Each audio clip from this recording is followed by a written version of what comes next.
Bismillahirrahmanirrahim. Assalamu alaikum, my dear students. Welcome.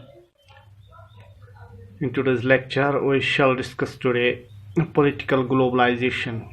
आज हम पढ़ेंगे political globalization और हम इसमें ये पढ़ने की कोशिश करेंगे कि how this political process has given rise to the globalization, how the political collaboration or political association of the different countries of the world have given rise to the political globalization or given to the rise to the globalization.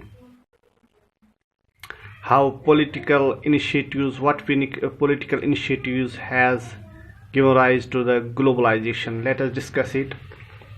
Socialism of USSR, जो Soviet union थी यानी Russian federation हुआ करती थी, जो कि super power था, उसका सोशलिज्म का निज़ाम जो हमने पढ़ा भी है पिछले लेक्चर में। सोशलिज्म क्या होता है? सोशलिज्म जो गवर्नमेंट कंट्रोल्ड पॉलिटिकल सिस्टम होता है। Socialism of USSR disintegrated in 1990। ये टूट गया ये निज़ाम, which was the largest change in itself. ये एक बड़ी तब्दीली थी। This event has turned the process of globalization. इस इवेंट ने ग्लोबलाइजेशन की प्रोसेस को बढ़ावा दिया है, तेजी दी। It gave a specific economic and political approach to economic policies which encourage globalization. इसके बाद जो specific economic and political initiatives लिए गए, उसने ग्लोबलाइजेशन को बड़ी तक़वियत दी, तेज़ी दी। These changes are also known as neoliberalization economic measures. उसके बाद जो तब्दीलियाँ रोनमा हुई, उनको हम कहते हैं neoliberalization economic measures. Some concrete steps were taken in vision of free enterprise, which believed that a free rent market force will be both fair and efficient. जो उसके बाद चेंज सोशलिज्म के निज़ाम के टूटने के बाद जो स्टेप्स लिए गए, उसमें ये फ्री ट्रेड का ये दिया गया। गवर्नमेंट कंट्रोल्ड जो सिस्टम था इस इकोनॉमिक प्रोसेस में, वो उसको हटाया गया। अब वर्ल्ड जो ये इकोनॉमिक और द मार्केट फोर्सेस उसको अपनाया गया, जिसमें फ्री ट्रेड आ गया। That is why it criticise both state subsidies and state regulation. इस निज़ाम ने, अब जो नया निज़ाम आ गया, इसने क्रिटिसाइज करने लगा है कि स्टेट सब्सिडीज़ नहीं होनी चाहिए, स्टेट रेगुलेशन नहीं होनी चाहिए, स्टेट कंट्रोल नहीं होना चाहिए बिजनेस पे। In this sense the existing process of globalization does have a political vision as much as economic vision. So जो ग्लोबलाइजेशन है, इसमें अब ये इकोनॉमिक विजन भी है, इसका पॉलिटिकल विजन भी है, क्योंकि पॉलिटिकल इनिशिएटिव्स जो लिए गए, उसी ने इकोनॉमिक विजन को जन्म दिया। उसने इकोनॉमिक यानी पॉलिटिकल ग्लोबलाइजेशन ने इकोनॉमिक ग्लोबलाइजेशन को जन्म दिया, क्योंकि जो तब्दीलियाँ रोनमा हुई वो पॉलिटिकल लेवल पे हुई। One of the major political developments which accompany globalization is the growth of international and regional mechanisms for political collaborations. हमें पता है कि इंटरनेशनल और रीजनल कोलैबोरेशंस बहुत हैं पॉलिटिकल लेवल पे, जिसने ग्लोबलाइजेशन को जन्म दिया। मिसाल के तौर पर कुछ हम पढ़ेंगे यहाँ पे। द यूरोपियन यूनियन है, जो यूरोपियन कंट्रीज़ को एसोसिएट करती है, EU जिसको बोलते हैं।